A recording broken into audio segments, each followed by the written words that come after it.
So, have you ever felt that your shifter was just a little bit on the floppy side?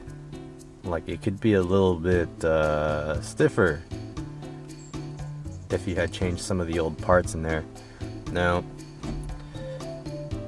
here's a 1997 Nissan 240SX, and to be quite honest, I don't remember if this is how it was stock or if this is kind of a little bit on the sloppier side and it's gone this way over time.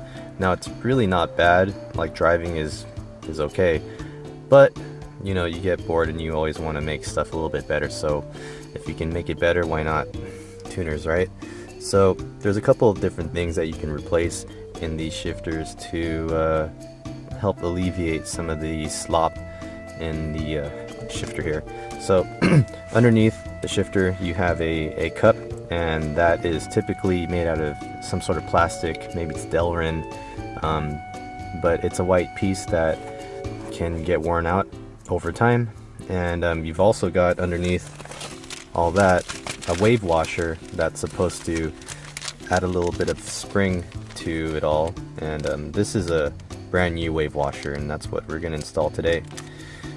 There's also a couple springs on the sides that you can access from, I believe, on top, and you don't need to take the transmission out to access it, and those are the springs that make this sort of thing happen. And I guess over time the springs get worn out and they get a little bit looser, so you'll notice that if you move the shifter in this direction, it's easier to move there rather than in this direction, just due to the fact that you shift in this direction first, second, third, fourth a lot more often than you go into fifth or fifth and sixth, depending on your car. So today we're going to change the wave washer underneath and see if that hopefully makes a nice difference. The first step is we're going to want to take off the shift knob, and actually let's take this off first and put it somewhere where it's not going to get lost.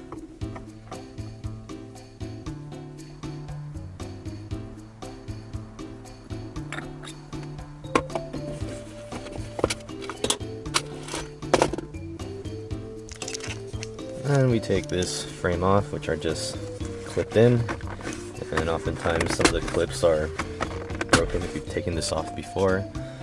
Luckily on mine I have, actually I think maybe one of them's broken, let's see, and that one's still there, that one's still there. I think we're okay on this actually. Hey, not bad, I didn't break this yet, nice. Then we go over here, we're gonna have to take off these 4 screws. Alright, and then you just lift this away.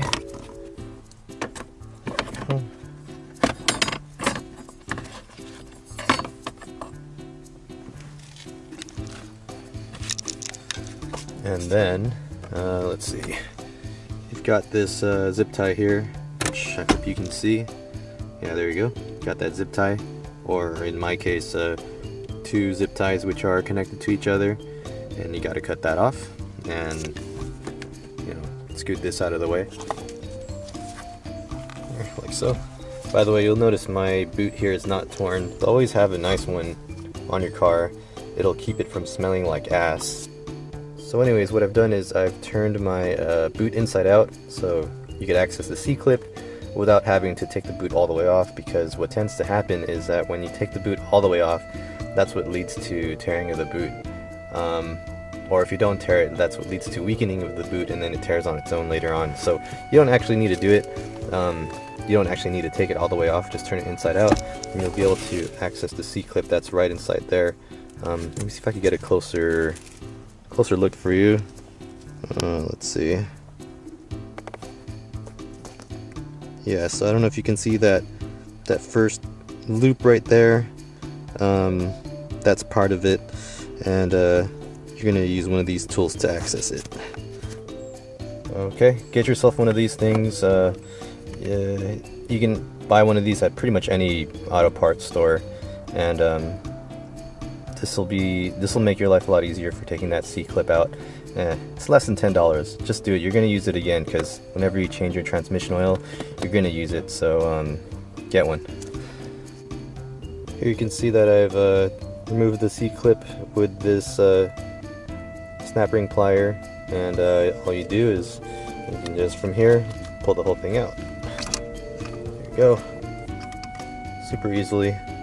And then there's another clip inside, and we're gonna remove that clip, which will allow us to take out this plastic piece right there with the 2 pins on the side. That's all one assembly, and underneath that is where the old wave washer should be, if this transmission even still had one. Sometimes people mess with transmissions and they forget to put things back in, like that wave washer might actually not be there, so let's find out. Okay, so here's the that assembly taken out. Good news and bad news. The good news is there was a wave washer underneath already. The bad news is that there was a wave washer underneath already. So basically what this means is that there was nothing inherently wrong when this transmission was worked on. They did put the wave washer back in, and so what this means is that when I put the new wave washer back on, when I put the new wave washer on for the first time, rather, it might not make a difference at all. So let's do that and see what happens. So basically, installation is the reverse of the removal. So, yep. Alright, well, we're all done here, and I can say after installing this new wave washer that it made no difference at all. Yeah, I guess that's that. If you have a wave washer in there already, you're probably fine. Even though my car has 400,000 miles, the wave washer maybe has 200,000 miles. It's fine, unless it's like broken or missing. Don't worry about it. On the plus side, it only costs, I don't know, less than $10 and less than 30 minutes to do this, even with the filming part. So that was not a big deal. Yep, join us again next time as we tell you how to do more pointless shit to your car.